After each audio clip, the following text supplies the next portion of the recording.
Welcome, friends. Welcome to the lecture series of Basic Electrical Engineering. So, in today's session, we are going to discuss about the active power, reactive power, and apparent power. ये तीनों powers क्या है, कैसे है, वो सारी चीज़ें हम इसके अंदर लेने वाले हैं. And each and every details related to this power terms we will discuss.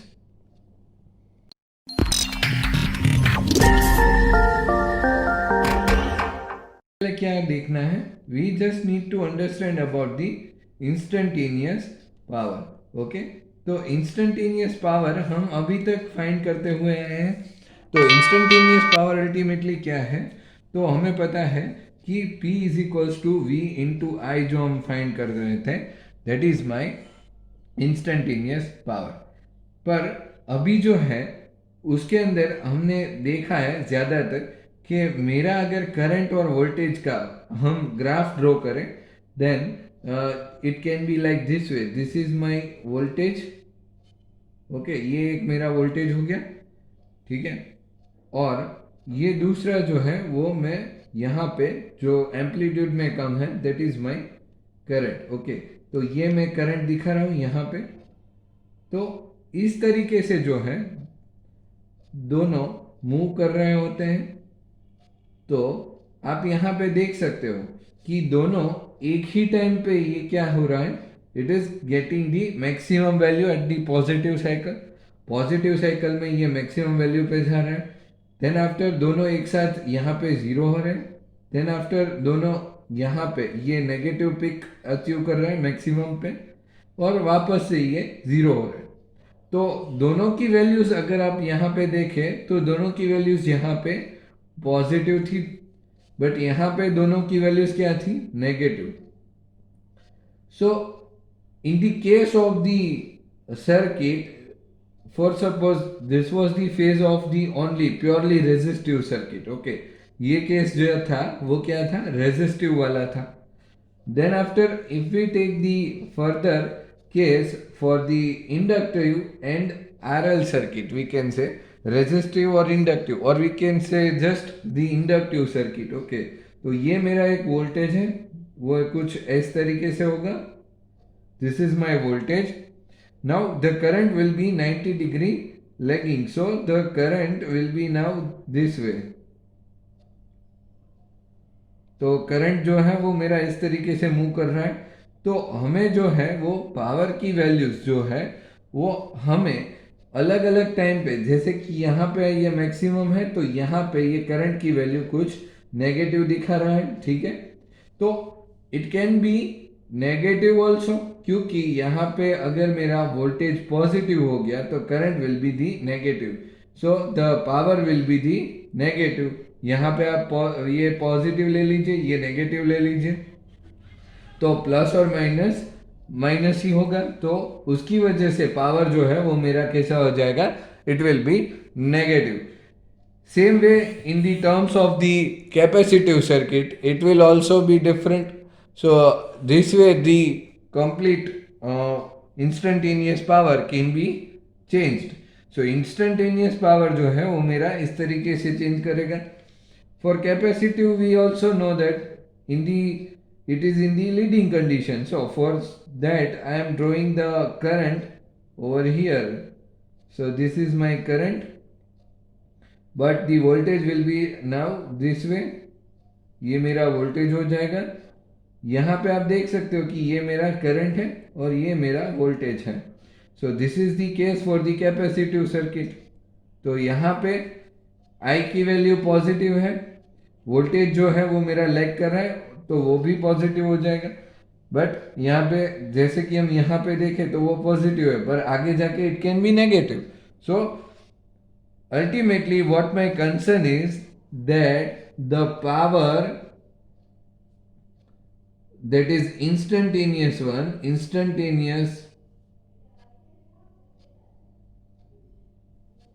will be positive और नेगेटिव. तो अभी आप बोलेंगे सर नेगेटिव पावर मतलब क्या है, तो पॉजिटिव पावर जो है वो हमेशा मेरे सोर्स टू लोड पे फ्लो कर रहा है। सोर्स, ये मेरा सोर्स हो गया, वो कहाँ पे जाएगा? लोड पे।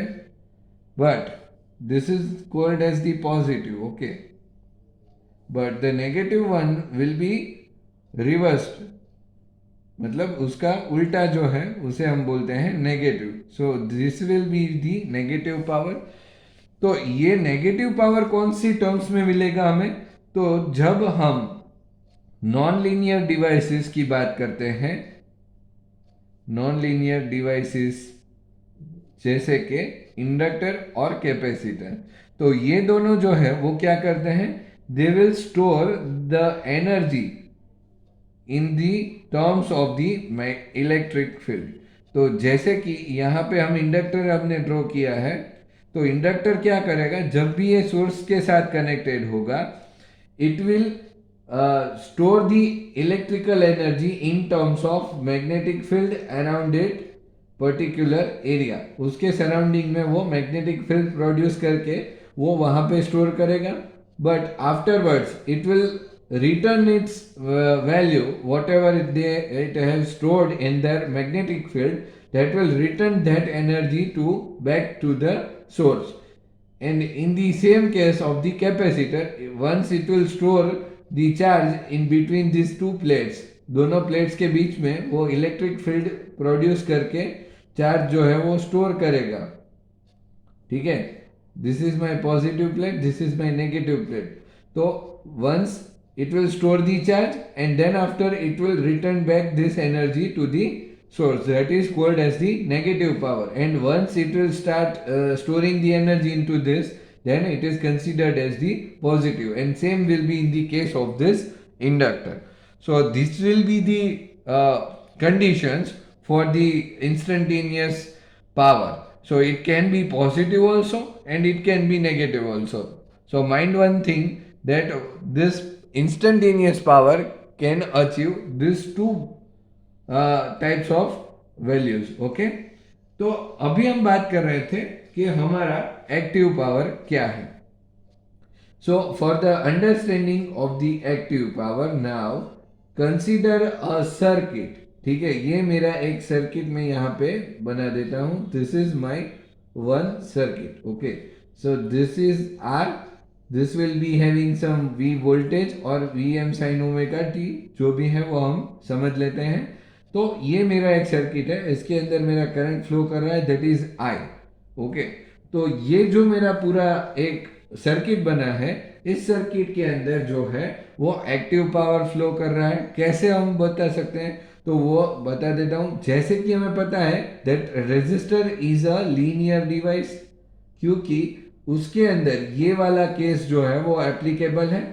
सो in this case you can see this voltage and current are in phase and it will be getting the same values, that it is achieving both the values, achieving the peak maximum, positive peak maximum at same time. It will getting 0 at the same time, and it will getting the negative maximum value at the same time, and again it will be getting 0 at the same time. So that is the thing for the instantaneous power. So instantaneous power जो है मेरा, वो इस तरीके से इस चीज के लिए यहाँ पे हम देख सकते हैं कि ये जो पावर यहाँ पे प्रोड्यूस हो रहा है, that is considered as the active power. Means we can say it is always having the positive values, okay. Positive ही होगा क्योंकि दोनों के टाइम पे पॉजिटिव वैल्यूज ही होगा, ठीक है। क्योंकि दोनों यहाँ पे आप देख सकते हो कि दोनों का जब भी एक साथ पॉजिटिव और एक साथ नेगेटिव होना, itself represents that see, if this both the values are positive, then it will be remain positive. But यहाँ पे अगर दोनों नेगेटिव है, then negative negative is equals to positive. So every time it will giving you the positive values only. So active power is denoted as the V into I into cos phi. So this is my active power. The unit of the active power is watt, okay, and it is denoted with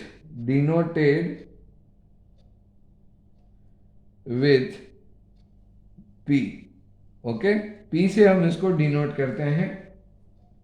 अगर आप इसको bye definition लिखना चाहें, then it is written as the is actual consumed in AC circuit is called active power. Okay, actually जो power consume हो रहा है that is considered as the active power only.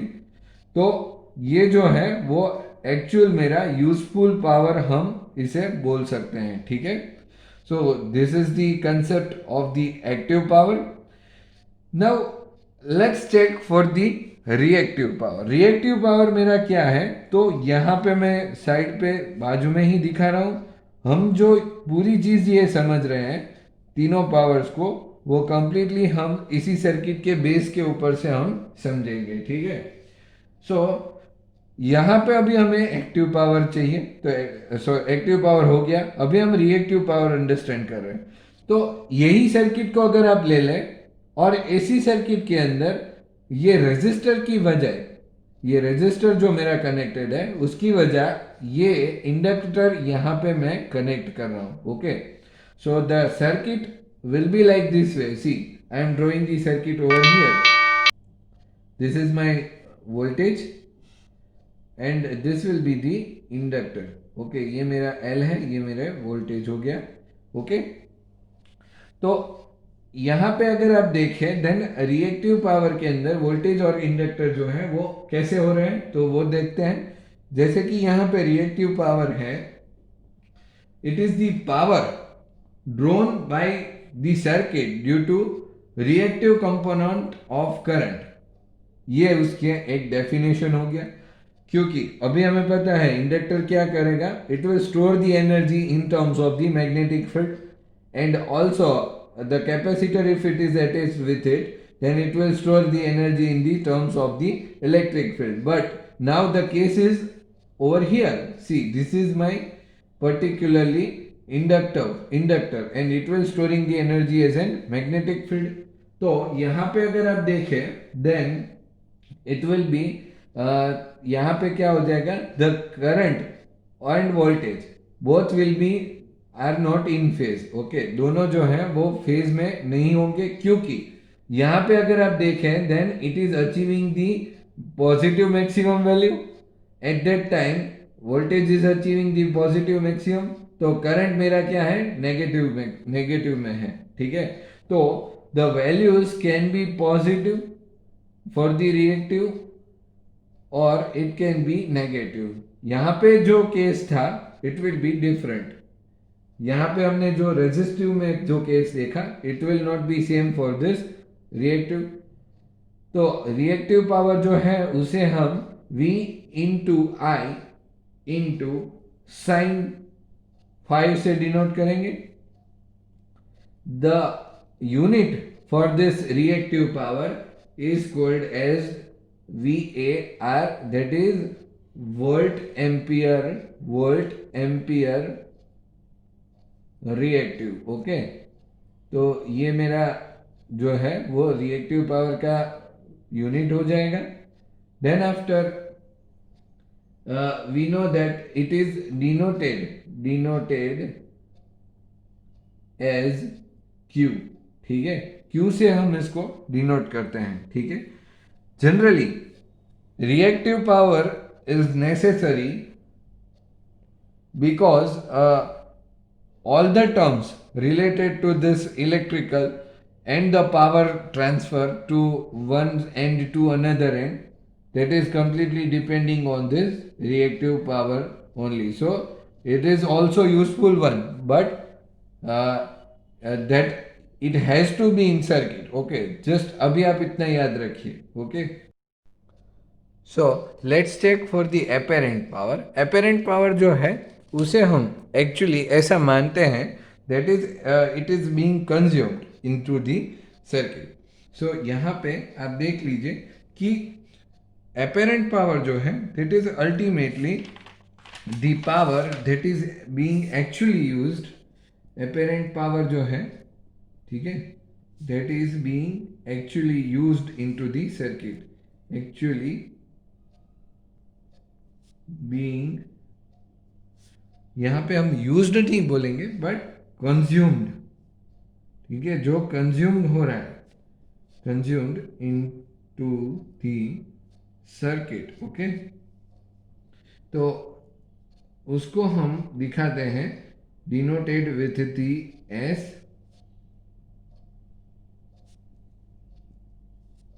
The unit of apparent power is volt ampere.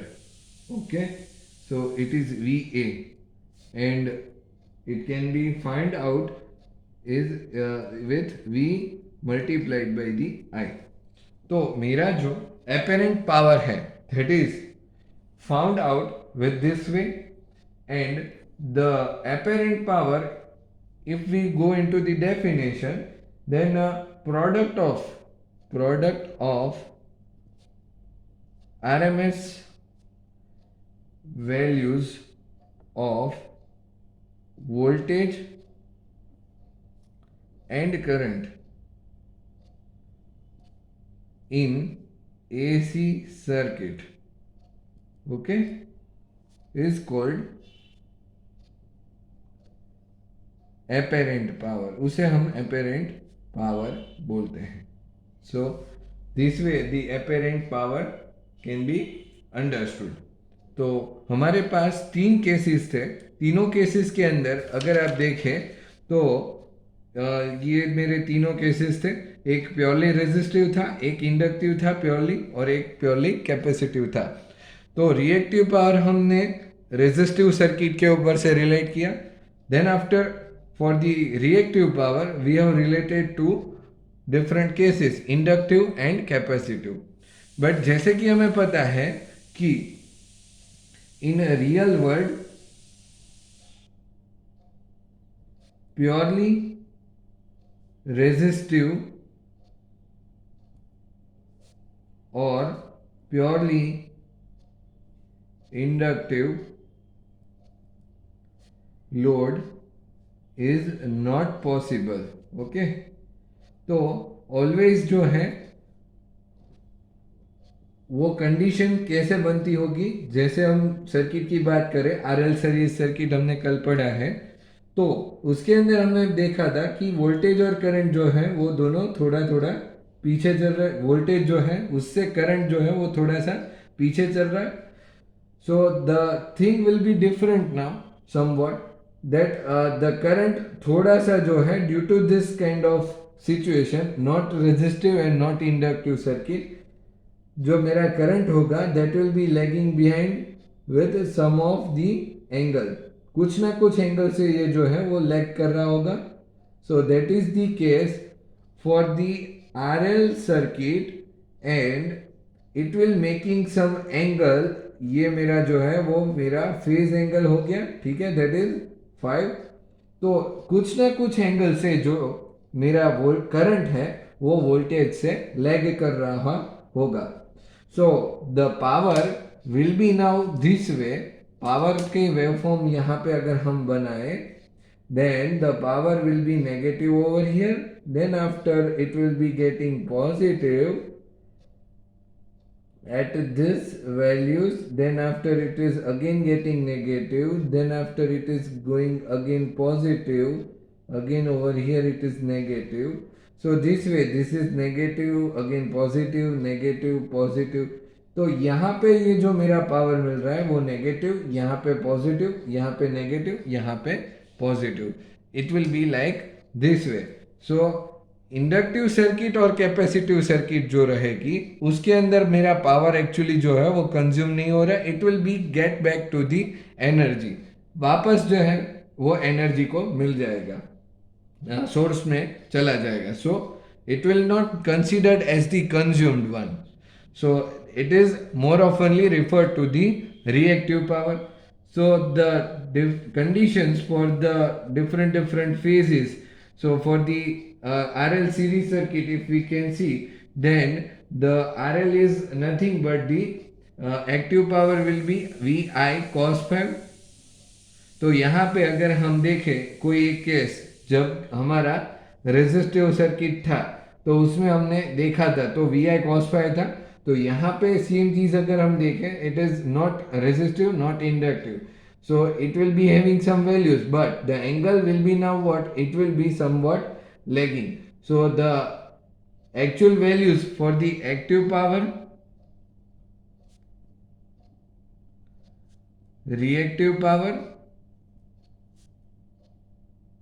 and for the apparent will be different. Okay, तीनों cases में R L के लिए, R C के लिए क्या मिलेगी? हमें अलग अलग वैल्यूज जो है वो मिलती रहेंगी for the active, reactive and apparent power.